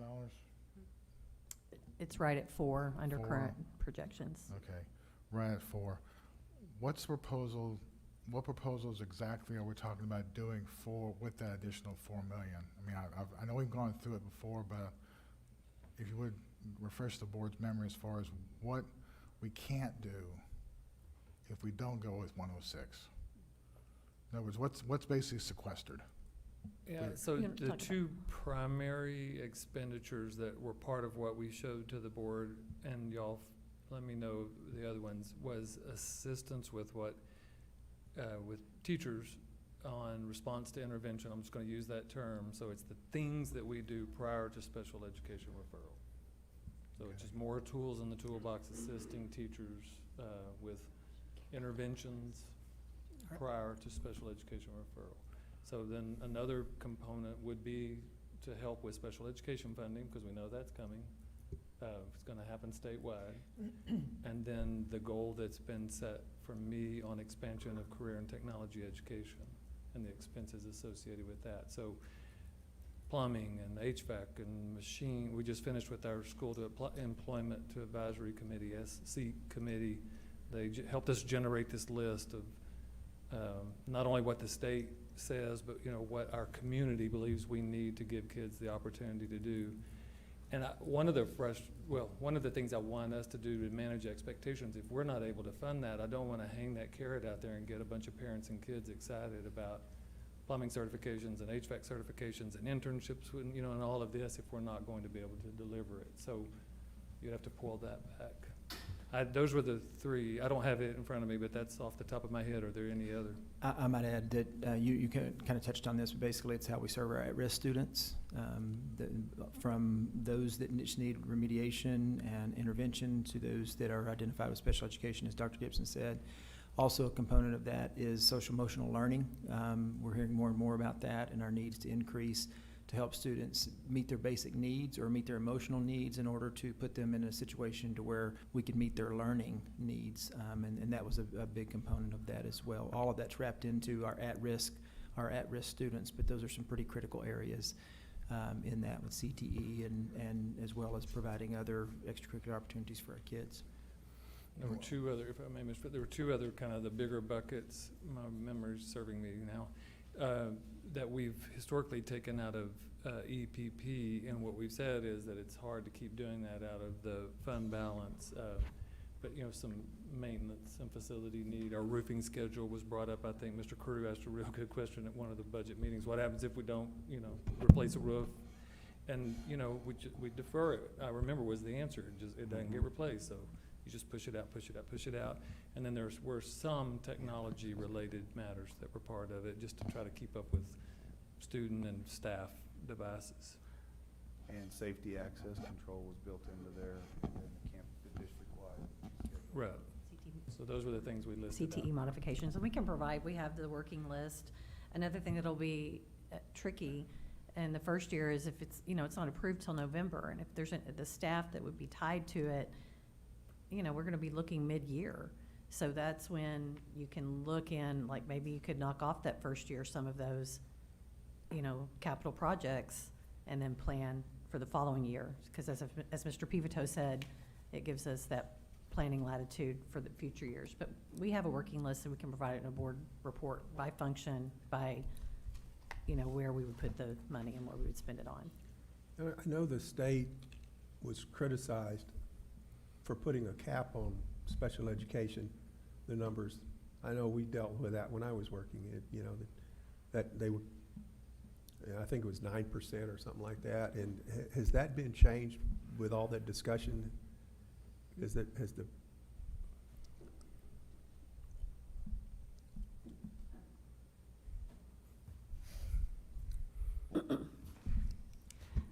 Yes, sir, we're definitely feeling the impacts of the new requirements that have been coming down. Right. We have more than double the number of students that we've tested last year and again this year.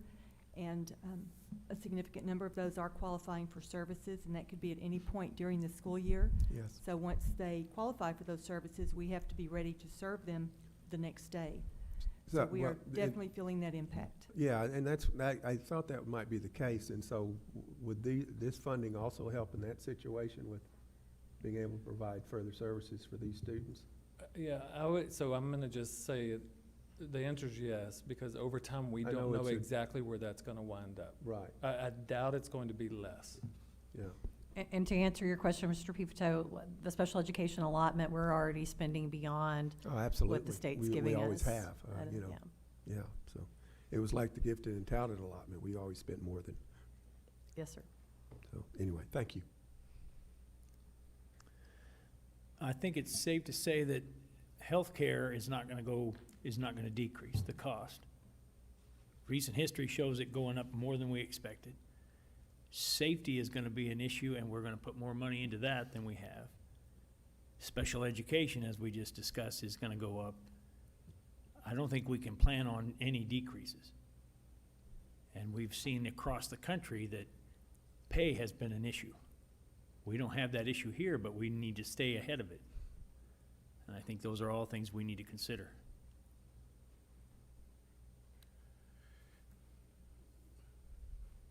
Mr. Findley, Carew, John?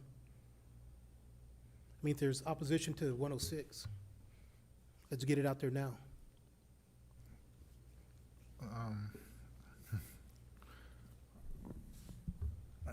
I guess the thing I'm hearing is that if we go to 106, the money has already been earmarked to be spent. Would that be a true statement? Can you say it again? I didn't hear you. If we go to 106, whatever we would generate, that it sounds like the money's already been earmarked to be spent. Yeah, Would so that be a true statement? yes, and because we can't ask for it unless we've shown the public, you know, what our best What our needs estimate. are. I mean, it goes into our comprehensive needs assessment, and like, as Mr. Perkins just said, you know, safety increases, social, emotional, all of those are needs. I've got all that. What I'm trying to think about is I'm trying to think about the out years. This is, if we do something like this for 1 year, we're gonna cover all of our expenses for that 1 year. Property values are gonna go up next year, and within 2 or 3 years, we will be back here again. Would that be a safe statement? It could be you know, one of the things that we said earlier in this process is that we take it back down to 2 cents off of the 13 cents. Then we put the board budget committee in place to study what off the future years, you know, so we start looking at what those future year pennies, those other 11 pennies. But initially, we feel a high degree of confidence that this is where these expenditures will go. But I can't tell you that 2 years from now, let's say the TRE passes 2 years from now, we have a bad year, you know, for whatever reason, or the state changes the funding formula, that we're not just balancing the budget, you know, and things are getting cut if the state takes money away. And it could be some of these things because it becomes part of the budget. Right. That's the worst case scenario. We would hope that doesn't happen. We could have an Armageddon in the Texas legislature comes to their senses and decides to do what they're supposed to do and fund us adequately. Well, I don't see that happening, but. I'm just trying to get to the facts, just like you are. Well, I've tried not to overuse that word tonight. I've used it 4 or 5 times, so I don't want to overdo it. I realize that we can balance at 104. I know we've done a lot of, how can I say, what's the term that we use when we're doing building?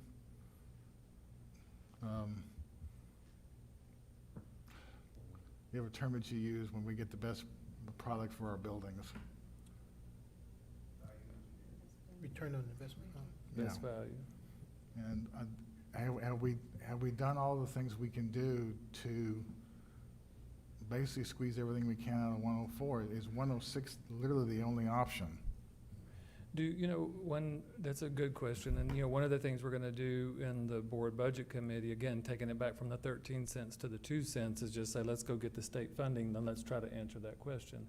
I do know this, like today we were looking at the state's comptroller rating, if you will, and we probably should make a bigger deal out of that than we do, you know, but we're 4.5 stars out of 5 stars, which means the biggest education, 5 stars, the Comptroller of Texas holds up as the biggest bang for the buck, and we missed by 0.2 something % of being on the list and going to being heralded. So, I mean, we're right on the cusp of one of the districts in the state that gets the best bang for the buck.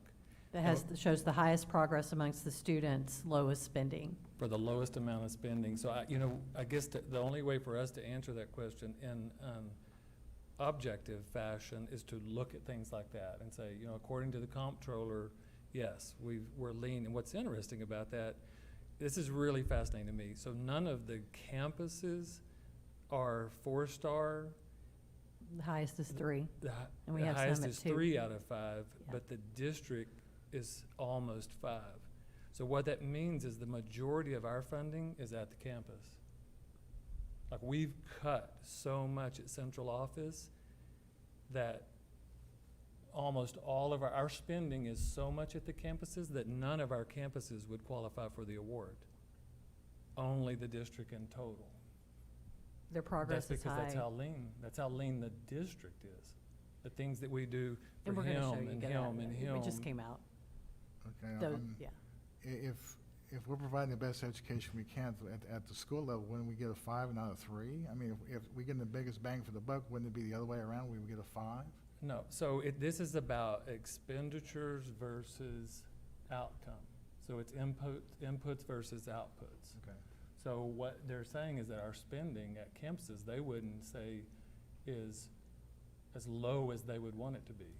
Oh, Okay. You see what I'm saying? Okay, They, okay, but, okay. so in other words, we've shifted so many resources to the campuses, we're kind of an anomaly in this system. That pops to mind. We were just looking at that today.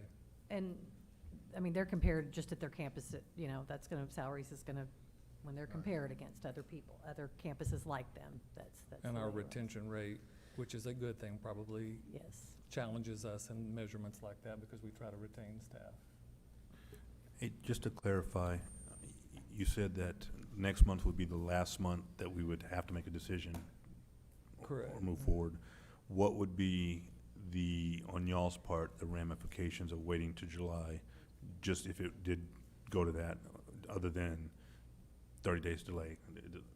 It's a little It's extra work. administrative, Yep. you know, and we are balancing on $1.04. Sure.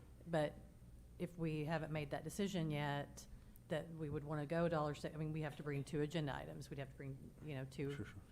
compensation booklets. Financially or other ways, there's no major impact of waiting to July other than Just our administrative effort. just a little bit extra administrative? Correct.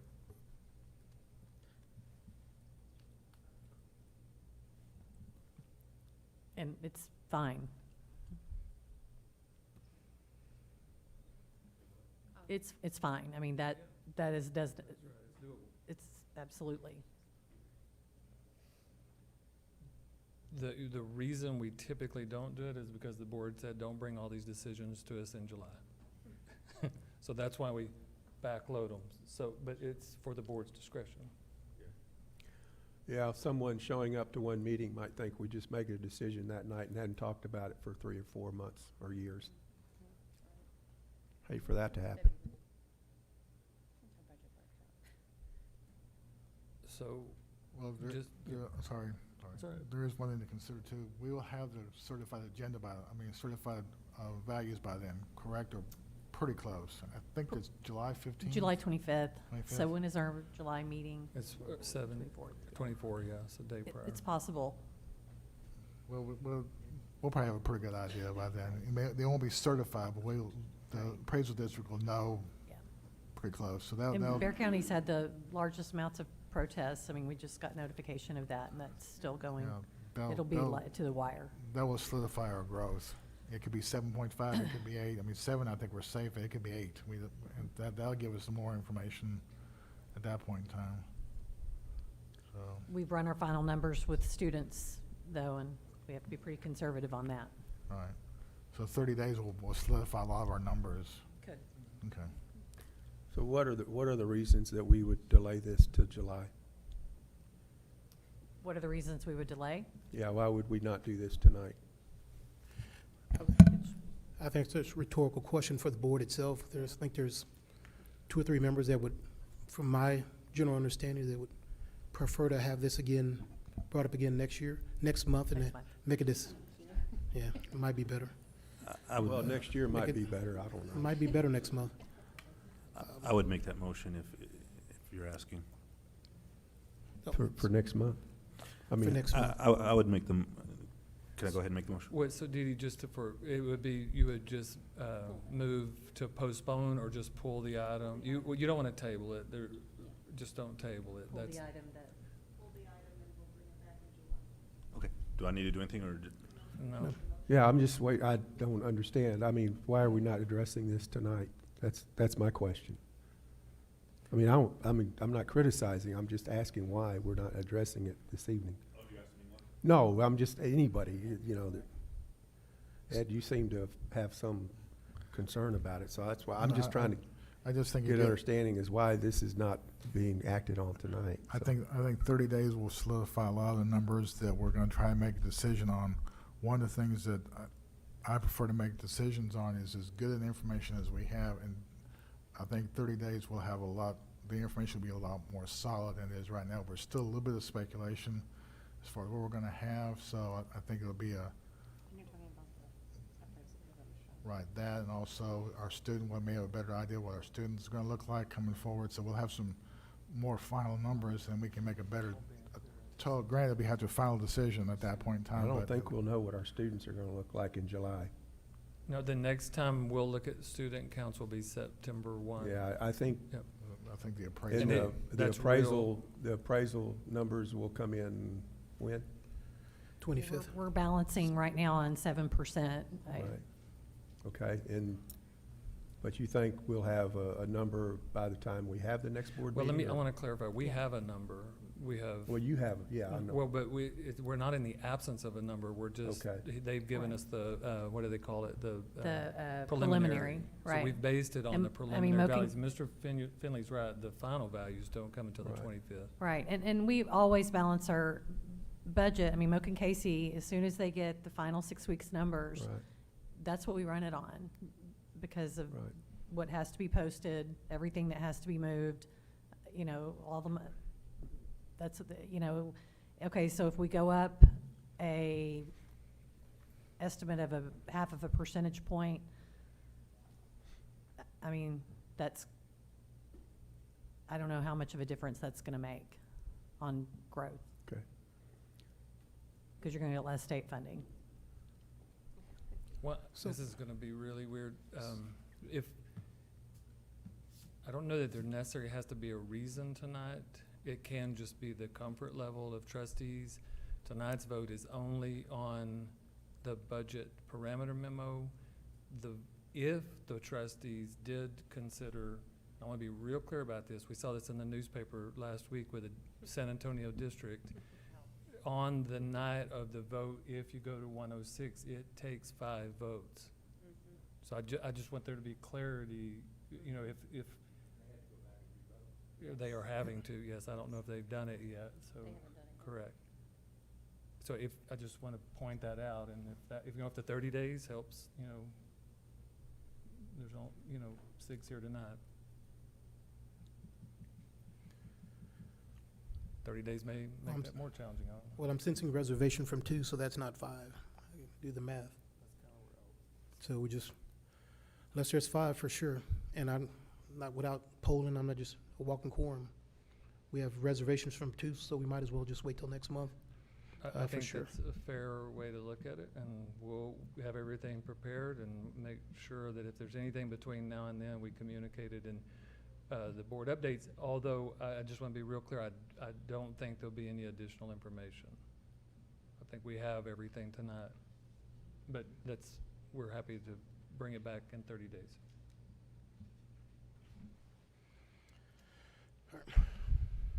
So let's move to next month? Yes? That's all we need to do? Yes. Paige?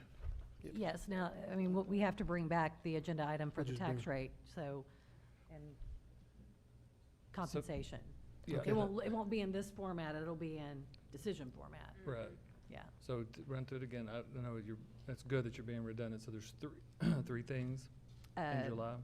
We would have to bring 2 tax rates, $1.04 proposed tax rate and $1.06 Right. proposed tax rate. And then on the one-time payment, if we were going to do that, we bring compensation booklet that would authorize that, or if we're not comfortable with doing that right now, a compensation booklet that would not authorize that. Then from that decision, so what you're saying is it's not gonna come back in a budget parameter, No. it's gonna come back with. It has to come back, and it has to come back as the real thing. Right, so when and if the board votes on one of them, they'll nullify another item on the agenda. Yes. Okay. You'll do it 2 times.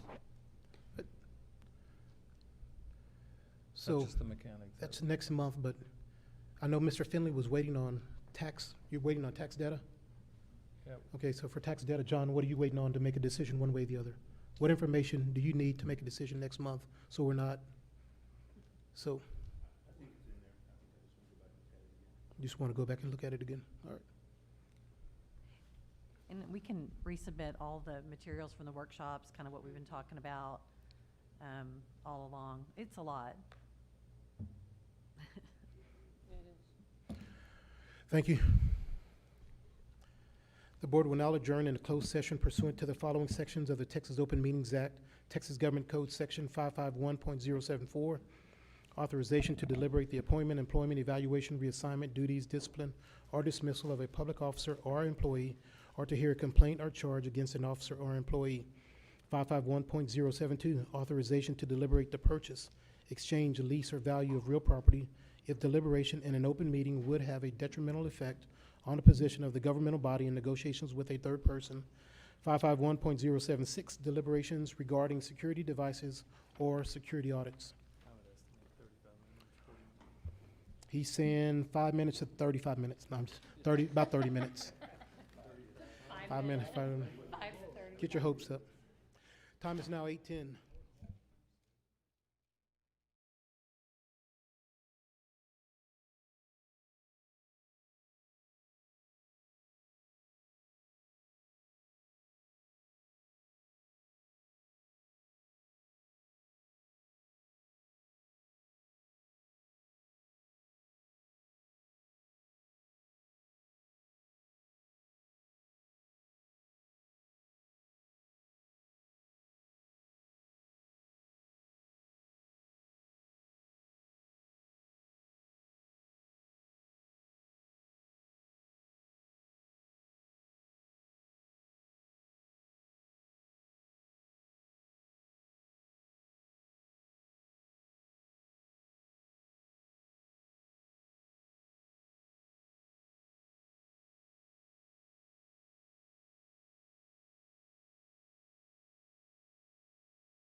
time is it? Where's that? Where's my agenda?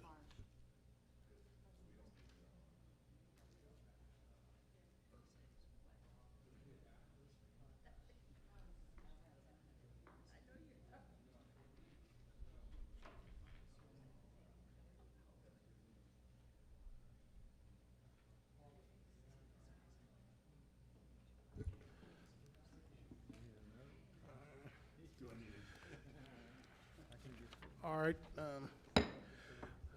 We have reconvened at 9:07. Thanks to you all who have stayed. Back in open session, the board reconvened for closed session. Request for board action and employment of contractual personnel, presented by Linda Cannon. Yes, the positions that were provided during closed session are replacing positions for the 18-19 school year, and these positions will be funded from the 18-19 general operating budget. Mr. President, I move the Board of Trustees approve the employment list as presented of contractual personnel for 2018-2019 school year. I second. We have a motion and a second. Any discussion? All those in favor, raise your right hand. Motion passes 6-0. Request for board action, employment of Ray D. Corbett, Junior High School Principal, presented by Linda Cannon. Yes, the position of the Ray D. Corbett Junior High School Principal is replacing a budgeted position for the 18-19 school year and is funded from the 18-19 general operating budget. Mr. President, I move the Board of Trustees approve the employment of Ray D. Corbett, Junior High School Principal, as presented in closed session for the 2018-2019 school year. I second. We have a motion and a second. Any discussion? All those in favor, raise your right hand. Motion passes 6-0. Request for board action, employment of Rose Garden Elementary School Principal, presented by Linda Cannon.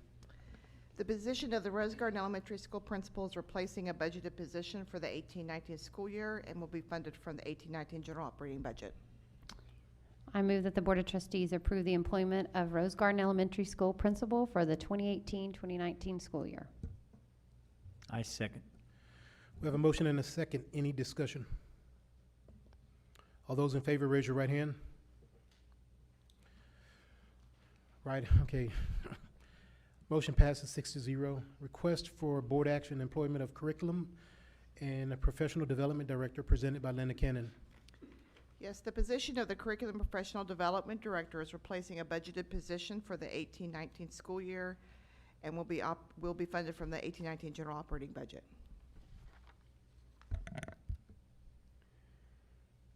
Mr. President, I move the Board of Trustees approve the employment of Curriculum and Professional Development Director as presented in closed session for the 2018-2019 school year.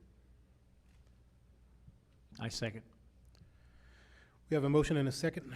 Any discussion? I would just point out again that this is a position that we are replacing someone. This is not a new position. This is a position where we have had someone in that spot for several years, and we are replacing someone who has moved to another school district and bettered their situation. Any further discussion? Hearing none, all those in favor, raise your right hand. Motion passes 6-0. Request for board action, employment of secondary education director, presented by Linda Cannon. Yes, the position of the Secondary Education Director is replacing a budgeted position for the 18-19 school year and will be funded from the 18-19 general operating budget. I move that the Board of Trustees approve the employment of secondary education director for the 2018-2019 school year. Second. There's been a motion and a second. Any discussion? I would point out here also that this is a position that we are replacing someone who's been in that position for several years. It's not a new position. Any further discussion? Hearing none, all those in favor, raise your right hand. Motion passes 6-0.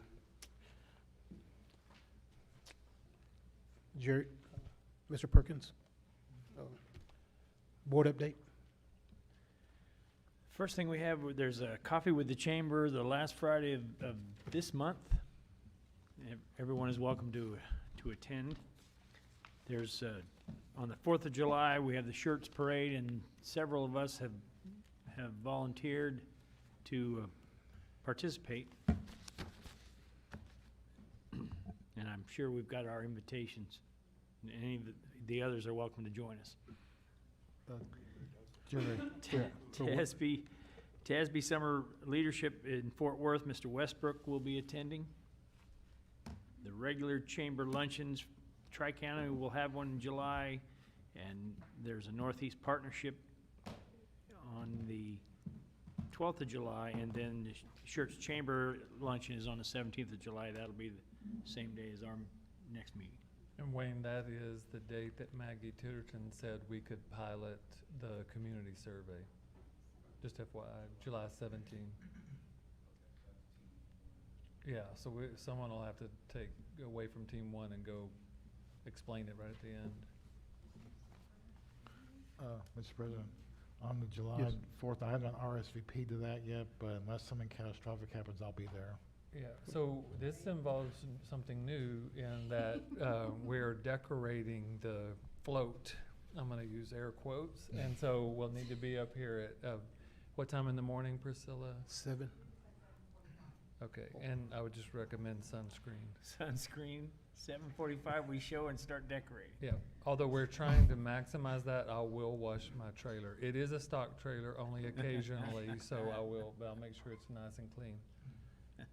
What about the, is there a standard dress that we're all dressing, or what are we doing? Yeah, we do, did you get some hats and things, Priscilla? So we do have some hats and things, and so it's up to you all if we wanna, you know. The red public ed shirts. Yeah, that's a good, yeah, our red public ed shirts. We could probably Blue or red hustle you shirts? one up if you want. Well, I think that's fine, an SCUC shirt or the red or the blue. Red, white, and blue. Oh, wait, we do have red T-shirts. We do, we just use one of those ones that we give to those, we'll get you one of those. Yeah, I know a guy, we can get you one. TASA and TASB registration opened on the 19th, and the conference will be held September 27th through the 23rd, or the 30th, I'm sorry. And I don't remember where, though. Austin. Austin. Yeah, you're going, 27th is my birthday, so So you're treating? I don't mind if y'all take me out. And then I did say the regular board on the 17th. This shows that 24th is a regular board meeting. Yes. It's the fourth Tuesday in July. Okay, so so I'd said the 17th, but it's not the 17th, it's the 24th.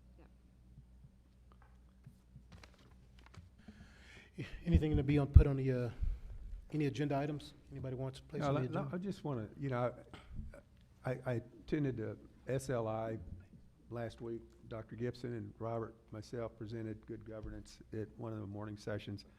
But it was a great SLI conference, I thought. It had some really good speakers. I went to a couple of the school safety seminars, sessions, and they got some really good information, I thought. But more than that, I wanted to commend our high schools on their graduations this year. I was not able to attend Allison Steele, but I did get to go to Clemens and to Byron Steele, and 600-something kids, 500-something kids, and 600-something with Clemens and 500-something with Steele. I was amazing. That it's a great ceremony. It was really good.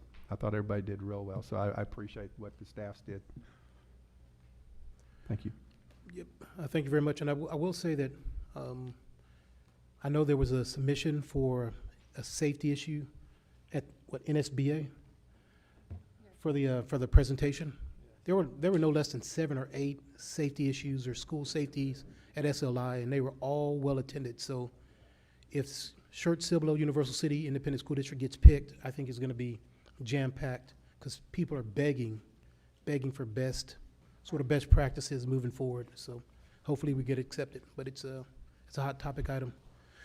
There's nothing further. I'm looking for an adjournment. So moved, 9:16. Thank you very much.